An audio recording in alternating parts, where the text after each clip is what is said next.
What is the one thing a church should never, ever, ever do? Let's talk about it on this episode of Journey at Home.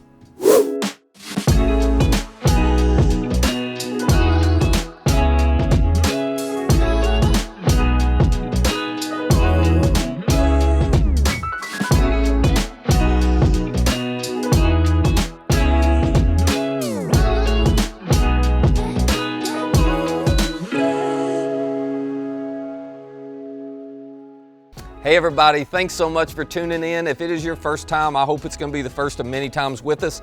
We are thrilled to have you tuning in with us today. And I'm hearing stories of a lot of you who are watching from all kinds of different places, including down in Florida. So hello to all of you who are down there. We love having you with us. As a matter of fact, I'd love to know where all of you are watching from. So if you'll scan the QR code at the bottom of the screen or just go to newtojourney.online, fill that out. Let us know where you're watching from. I will shoot you an email this week so you got my contact info. And if you ever need anything, feel free to reach out, okay? We're thrilled to have you with us. Now, I am here in our brand new facility we're calling the Fourth Center that we're opening this weekend. So if you're in the Murray area, listen, we'd love for you to join us soon for one of the in-person experiences on Sundays right here at 9 and 10:30, all right? Now today is day one for us in this new season at Journey, and I'm really excited you're connected with us and you can be a part of our future with us.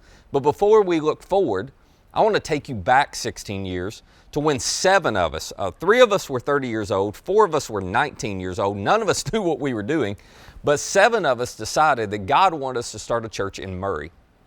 And if you're newer to our church or you're tuning in just to check us out, I hope what I share with you today is going to help you understand why we do what we do, what we're really passionate about.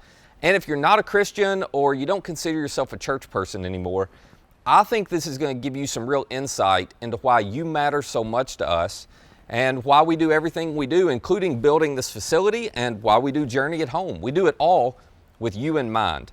See, when we started Journey, we didn't do it because we thought Murray needed another church. I mean, in our community, there are more churches and there are banks and boutique shops, and that's saying something, I'm telling you. We got a lot of those. But we felt strongly that God wanted us to start a different kind of church. The kind of church where people had questions, people had doubts about God, where you could talk about them without fearing being judged. The kind of church where people who looked different and thought different and believed different, well, they could all come and know that they were accepted just the way they are. We want to create the kind of place where people who knew little about God or the Bible could come and they could say, okay, I've never read the Bible, but I understand what they're talking about. I don't know if I believe all of it yet, but they make me feel like I belong. We want to create the kind of church where kids and students would wake up on Sunday and they'd look forward to coming to church because it was fun and it was helpful for them. And most of all, we wanted them to come because they knew there were people there who loved them and who accepted them unconditionally. For us, it was important to create the kind of church where people experience God's grace. The kind of place that was authentic, that was enjoyable, that was accepting, that was helpful, because we wanted it to be easy for people to connect with God. And we wanted to be the kind of church, the kind of Jesus followers that really did make our community better. I mean, we wanted to be known not for what we were against, we want to be known for who we are for.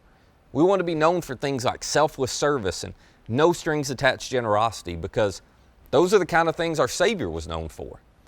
So we set out to create a church that people not in church would love to experience so that we could earn the opportunity to inspire people to follow Jesus.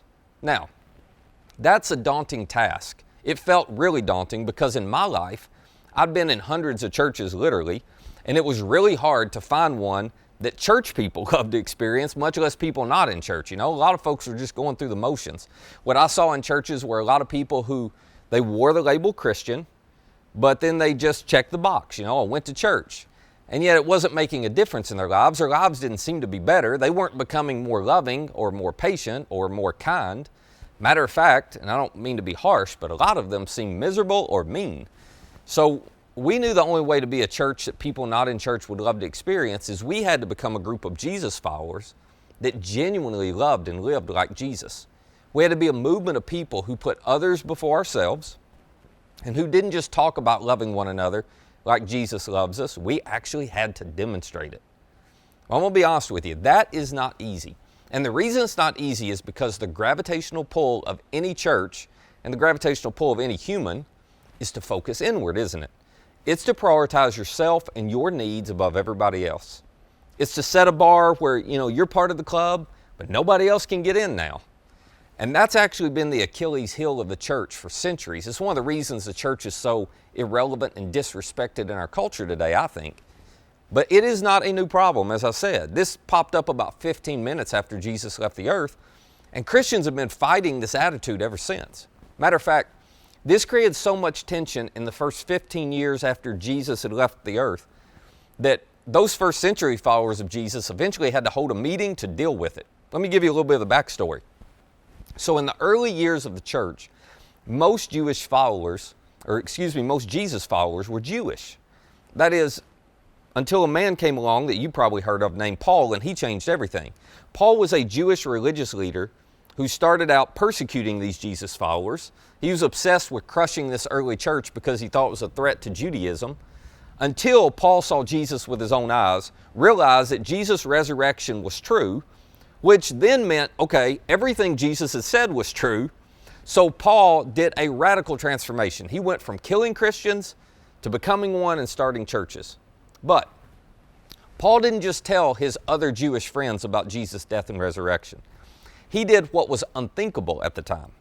He began to tell Gentile, which is just another word for non-Jewish people, that they could have a relationship with God through Jesus' death and resurrection too.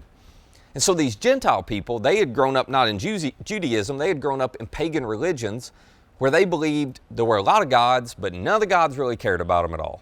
So they went through the motions at the temple. They were trying to keep the gods from getting angry, but that was about all it meant to them. Well, suddenly, these people are able to meet eyewitnesses who saw Jesus crucified, and then 3 days later saw him alive. And they were able to learn that Jesus had come to communicate and to demonstrate what God is actually like.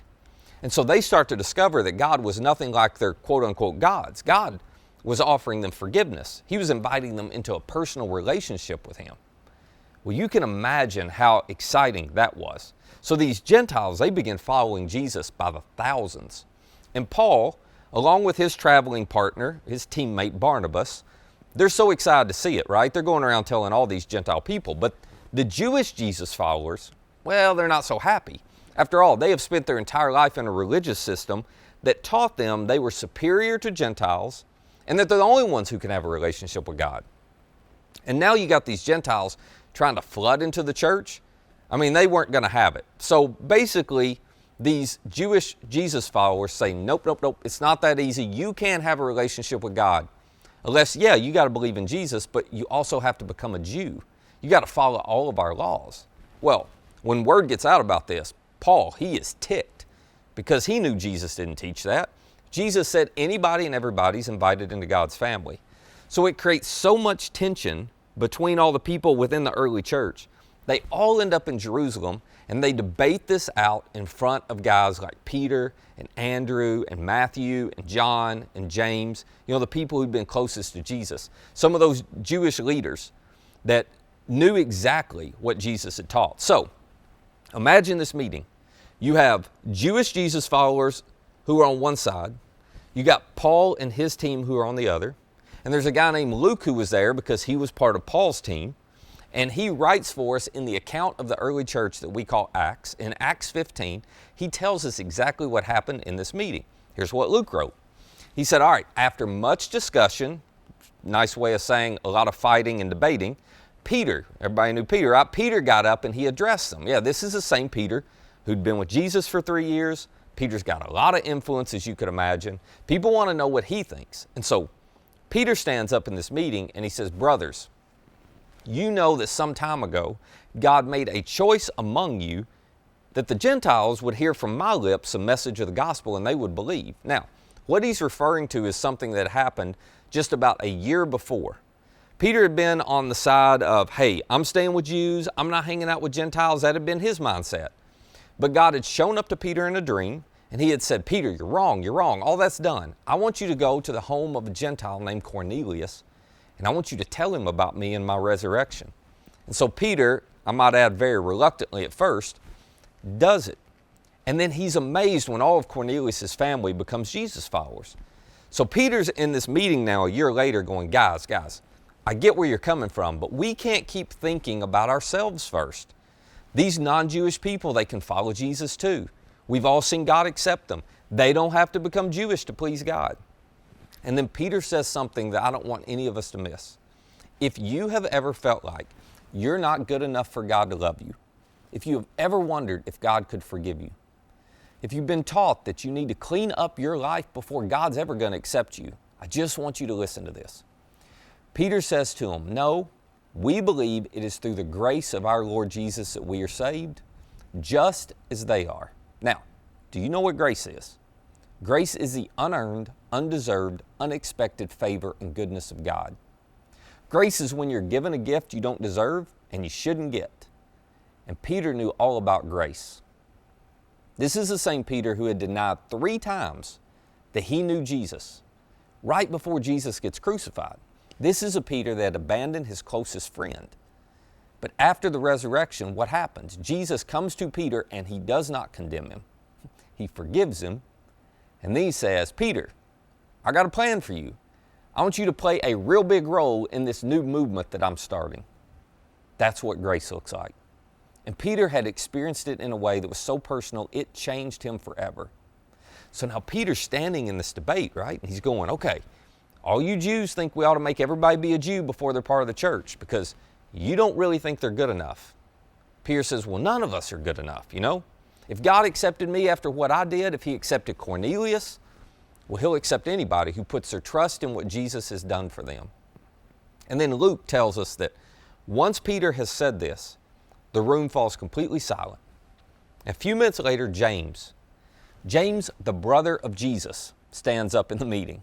Now, this is a whole conversation for another day, but the idea that James would believe his brother was his God, that's pretty incredible proof of the resurrection. And at this point, James, who didn't believe Jesus was who he claimed to be until after the resurrection, well, now he's a point leader of this first church in Jerusalem. So when he speaks, everybody listens, right? And James makes the final decision in this debate with a statement that has been the heartbeat of our movement, the mission of our church from day one. He says, it is my judgment, therefore, that we should not make it difficult for the Gentiles, for people who are turning to God. James is like, hey, God made it easy. Who are we to make it hard? Let's make the message of Jesus as simple and easy and accessible as Jesus made it. Everybody's invited. Everybody's included. You're all part of God's invitation through Jesus' death and resurrection to be forgiven and to be a part of God's family. And to the credit of all of those Jewish people in that meeting there that day, they chose to listen to James and Peter and do just that. And for all of us here who aren't Jewish today, well, aren't we glad they did? We wouldn't be here otherwise. So, if you want to know what Journey's been about as a church for the last 16 years, if you want to know what we're going to keep being about, this is it. We want to make it simple for people to connect with God. That's it. Because we don't believe Jesus came just for church people. We believe he came for all people. And we don't think the church should just be for church people. We think the church should be for everybody. Because everybody needs forgiveness, don't you? Yeah, I do too. Everybody's going to face a crisis in their life at some point. They're going to want to know that God's with them and he cares about them. Everybody would like to have confidence to know that God exists and that he's for them. He's not against them. That God invites them to call him Father. He wants a relationship that's that personal. So listen, everything we do is for one purpose. It's to help you, it's to help your friends, your neighbors, your classmates, your coworkers, to help everybody know that is true. And to make it easy for you to connect with the God who is willing to give his life to make that possible for you. And so this new facility, the 4 Center that we're opening, it's just another tool we're using to inspire people like you and me to follow Jesus and experience his purpose for their lives. That's it. We believe you deserve the opportunity to know that, to experience that. You deserve to know that Jesus made it simple for you to connect with God. And we think every single person in our communities deserves to know it too. So the one thing a church shouldn't do, the one thing we're not going to do is make it difficult for you to turn to God and to know him better. So, if you are a Jesus follower and you're willing to invite and invest in the lives of the people around you, you're willing to serve, you're willing to give, more like Jesus, you're willing to be part of a movement that makes it simple for people to connect with God, listen, this is your place. Now, if you want a church that caters to you, that revolves around you, you got a lot of different options. I'm just going to go ahead and tell you this isn't one of them. I might as well be honest with you. You're eventually going to be miserable, or you're going to get ticked off by something I say, so I just might as well tell you up front, right? Because it's not healthy for us just to be consumers all the time. But if you want to help make it simple for everybody in our communities to connect with God, this is your movement. If you want to make it simple for the people in your life to be able to connect with God, this is your place. And let me say this. For those of you who are watching, and I get this, those of you who are watching who've had bad church experiences, maybe you've been hurt by Christians, maybe you've got questions and doubts, maybe you don't even believe in God. Listen, I am so glad you're watching. It takes a lot of courage to explore something or to give another shot to something when you haven't had a good experience with it. And I want you to know that we're here for you. We exist for you. We do Journey at Home for you. We built this facility. We do it all with you in mind. This is a community of people where you can ask questions and you can explore faith with no judgment. And you can belong here among us, even if you don't believe like us yet. Because everybody, listen, everybody, including you, is invited by Jesus into a relationship with Him that's personal and practical. So, I just want you to know, I promise you, we'll continue to do everything we can to make it simple for people like you, like me, like all of our friends, to connect with God. Because we have a God in heaven who wants to connect with us.